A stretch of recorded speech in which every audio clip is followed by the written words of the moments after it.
नमस्कार। एक 18 वर्षीय युवक है मेरे सामने, उनकी जन्मपत्री मैं देखने जा रहा हूँ। 23 जुलाई 2001 सुबह 10:50 पर इनका जन्म हुआ और जन्म के समय लगन उदय हो रहा था। कन्या लगन और जन्म की जो राशि है यानी चंद्रमा जो थे वो सिंह राशि में गोचर कर रहे थे। सिंह राशि में भी मघा नक्षत्र में गोचर कर रहे थे, यानी बच्चा जो हुआ है वो मूल नक्षत्रों में यानी मघा नक्षत्र में पैदा हुआ। यानी इसको कह सकते हैं कि बच्चा मूल में पैदा हुआ है। लगन का मालिक दशम भाव में अपनी ही राशि में बैठा है, साथ में चतुर्थेश और सप्तमेश है। जब लग्नेश दशम में हो, अपनी ही राशि में हो, राहु उसके साथ हो और बृहस्पति भी हो, तो कहीं ना कहीं व्यक्ति के विचार भी स्वतंत्र होते हैं, व्यक्ति भी स्वतंत्र इच्छा रखता है। ऐसे व्यक्ति अपने जीवन में चाहते हैं कि हम पे किसी भी प्रकार की रोक टोक ना हो, यानी स्वतंत्र विचार वाले, स्वतंत्र रूप से कार्य करने वाले ऐसे लोग होते हैं और जीवन में स्वतंत्र रूप से कार्य करके सक्सेस भी हो जाते हैं, इसमें भी कोई संदेह नहीं है। जब दशम का मालिक दशम में बैठे बुध, तो ये भद्र नामक महापुरुष योग बनाता है। ये व्यक्ति के भीतर व्यापारिक गुण देता है। साथ ही साथ क्योंकि यहाँ चतुर्थे सप्तमेश हैं, तो भूमि जमीन जायदाद के लिए ये अच्छा होगा, पार्टनरशिप के लिए अच्छा होगा। हो सकता है पत्नी भी इनके कार्य में इनको कोई योगदान दे, या किसी व्यक्ति विशेष से पार्टनरशिप करके भी जीवन में व्यवसाय करेंगे। तो ओवरऑल एक चीज़ तो इसमें निखर के आई है कि भी ये जो हॉरोस्कोप है ये एक व्यावसायिक हॉरोस्कोप ज़्यादा दिखाई दे रही है बनिस्पत नौकरी वाली की। शुक्र बुध राहु का सही कॉम्बिनेशन है, लेकिन जब बुध के साथ थोड़ा राहु होता है तो थोड़ा प्रॉब्लम्स होती है। व्यक्ति कोशिश करता है जैसा मैं चाहता हूँ वैसा ही हो। साथ ही साथ आप ये देखिएगा कि मंगल जो तीसरे घर में बैठे हैं ये साहस का कारक है। तीसरे घर का मालिक अगर तीसरे घर में बैठता है तो साहस में वृद्धि करता है, व्यक्ति को निर्भीक निडर बनाता है। साथ ही साथ मति भ्रम भी देता है। व्यक्ति अपने स्वभाव के कारण जल्दबाजी रखता है और कोशिश करता है कि भाई जो चीज़ मैं चाहूँ वो संपन्न हो जाए। शुक्र और शनि का बहुत सुंदर राजयोग नवम भाव में बनता है। जब पंचमेश, नवमेश और द्वितीयेश नवम भाव में बैठें तो ये राजयोग जब नवम भाव में भाग्य स्थान में बनता है तो इसको कहते हैं बच्चा भाग्यशाली है। जिस भी घर परिवार में पैदा हो रहा है वहाँ उसको अपने हिसाब से सुख सहूलियत मिलती रहती है, या ये कह सकते हैं कि बच्चा अपना भोग भाग्य लेकर आया है, उसको जीवन में सब प्रकार की सुविधाओं भोगने का मौका मिलेगा। सूर्य द्वादशेश होके 11वें घर में और 11वें घर का मालिक चंद्रमा 12वें घर में। जब चंद्रमा और सूर्य आपस में राशि परिवर्तन करते हैं, एक तो थोड़ा सा आइज़ के लिए प्रॉब्लम का कॉम्बिनेशन है कि आँखों से संबंधित कमजोरी दे सकता है। साथ ही साथ व्यक्ति का लाभ 12वें घर से और 12वें का मालिक लाभ स्थान में बैठा हुआ है, यानी ये कॉम्बिनेशन घर से दूरी, दूर स्थान पर जाकर लाभ देना, यात्रा करके लाभ देना, दूर के लोगों से जुड़कर लाभ प्राप्त करने के योग यहाँ दिखाई दे रहे हैं। चंद्रमा सूर्य की राशि में शनि से यहाँ दृष्ट हुए हैं। ये देखिए, यहाँ चंद्रमा की राशि में सूर्य है और उसको शनि देखता है। जब इस प्रकार का योग होता तो ये स्थिति पिता पुत्र के बीच में वैचारिक मतभेद भी उत्पन्न कर देती है। तो ओवरऑल कुंडली का खाका अपने आप में बहुत बेहतर है। नवांश कुंडली पे एक बार मैं जाना चाहूँगा कि नवांश में लगन का मालिक शुक्र चौथे घर में चौथे घर के मालिक के साथ है, तो फिर से भूमि जमीन जायदाद का अच्छा एक कॉम्बिनेशन बना। मंगल यहाँ उच्च के हैं, शनि धन स्थान में बैठे हुए हैं और बृहस्पति से अपनी राशि के बृहस्पति से दृष्ट हैं, तो नवांश कुंडली में भी प्लैनेटरी पोजीशन बेहतर हुई है। अब बात करते हैं कि दशाएं किस प्रकार की मिली हैं। दशा इस कुंडली के अंदर सबसे ज़्यादा जरूरी चीज़ होती है दशा। सही समय पर सही दशा मिल जाए यदि व्यक्ति को तो वो एक बहुत बेहतर स्थिति कहलाती है।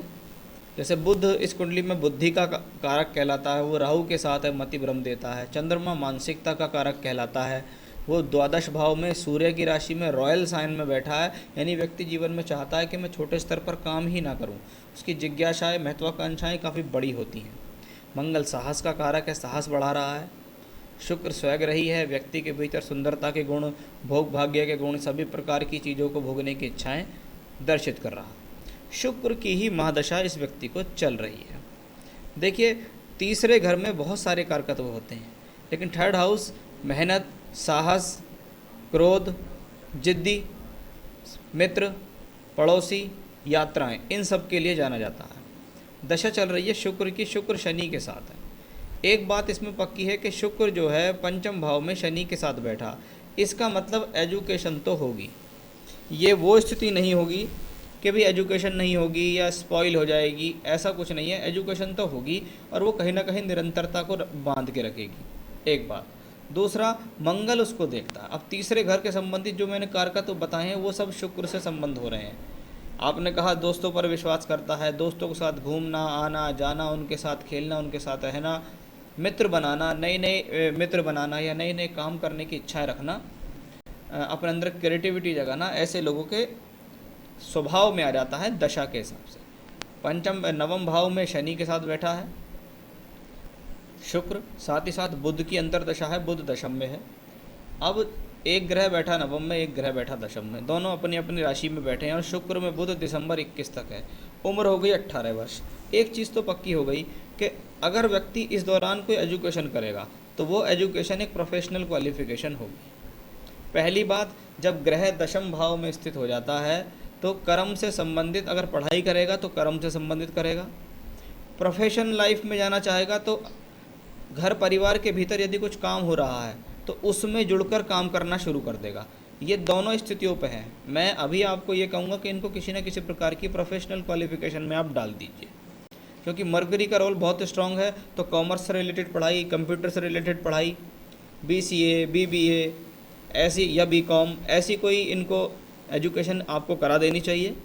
और यदि ये उससे आगे की हायर एजुकेशन करने की इच्छा रखते हैं तो आगे जाके इनको MBA भी कराइएगा आप, तो वो भी इनके लिए काफ़ी बेहतर रहेगा। लेकिन जहाँ तक मुझको देखने में लगता है ये एक प्रोफेशनल कुंडली है, यानी एक बिजनेसमैन की कुंडली है। इसलिए मैं शुरुआत में तो आपको यही जोर दूंगा कि आप भी लगभग 2023 के आखिरी तक 20, 21, 22, 23 तक इनको एजुकेशन कराइएगा, वही इनके लिए एक ज़्यादा बेहतर है। उसके बाद सूर्य की दशा आएगी और सबसे फर्स्ट प्रायोरिटी जो होगी वो इनके लिए ये है कि अगर इनके घर परिवार में कोई भी काम होता है तो इनको अपने घर परिवार से संबंधित काम में हस्तक्षेप देना चाहिए, उनके साथ मिलकर काम करना चाहिए। वो इनके लिए सबसे ज़्यादा सूटेबल वर्क है, चाहे कोई भी काम होता हो। दूसरा, कर्म भाव के अंदर बुध भी है, राहु भी है, बृहस्पति भी है। और यहाँ देखिए बुध यहाँ मंगल की राशि में द्वादश स्थान में बैठा है। और यहाँ पर देखेंगे तो चंद्रमा सेकंड हाउस में। देखिए फिर से दोबारा कुटुंब से रिलेटेड कोई ना कोई काम आ रहा है। उसके अलावा जब बार बार बुध का इंडिकेशन आ जाता है तो ट्रेडिंग से संबंधित काम, कमीशन से संबंधित कोई काम आप करना चाह रहे हैं तो वो सब आपके लिए बेहतर हो सकता है। फूड से रिलेटेड यानी खाने पीने से संबंधित कोई काम हो, उसमें आप अपना काम करना चाहते हैं तो ऐसे लोगों को जीवन में तरक्की प्राप्त होती है। तो ख़ास तौर पे भविष्य में जो ध्यान देना है वो ट्रेडिंग में और कमीशन में ध्यान देना है। अपने पास से कुछ ना लगा के आप कहीं से कोई चीज़ लें और उसको उठाकर बाज़ार में कमीशन पे या टूर ट्रैवलिंग करके उसको माल को बेचें तो आपके लिए ज़्यादा बेहतर रहेगा। अभी तो एजुकेशन पे जोर डालिएगा क्योंकि बच्चा अभी छोटा है। अगर अभी कुछ कर लेगा तो ठीक रहेगा, नहीं तो फिर वो जीवन भर वही रहेगा कि भाई 12th पास है, उसके आगे एजुकेशन नहीं हुई। तो कम से कम ग्रेजुएशन तो आप इनको करा ही दीजिएगा। तो प्रोफेशन के बारे में बताया, दोस्तों संबंधी बातें पूछी आपने। हेल्थ रिलेटेड इशू देखिए मुझे कोई बड़ा इशू नहीं दिखता। वहाँ थोड़ा ही स्वभाव में चंचल हैं, स्वभाव में हटी किस्म के बच्चे हैं, वो चीज़ धीरे धीरे करके इनकी सॉर्ट आउट होगी। गवर्नमेंट जॉब के बारे में आपने मुझसे यहाँ बात की है। देखिए कुंडली के अंदर दशा अभी शुक्र की चल रही है, शुक्र के बाद सूर्य।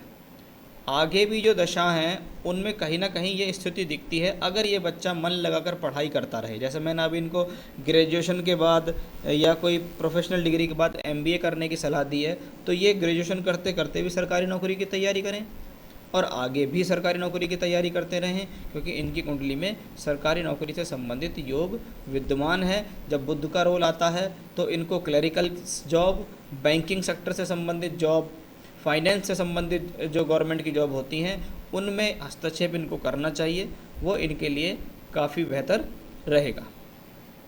तो सरकारी नौकरी अगर की इच्छा यदि आप रखते हैं तो इनको तैयारी कराइएगा।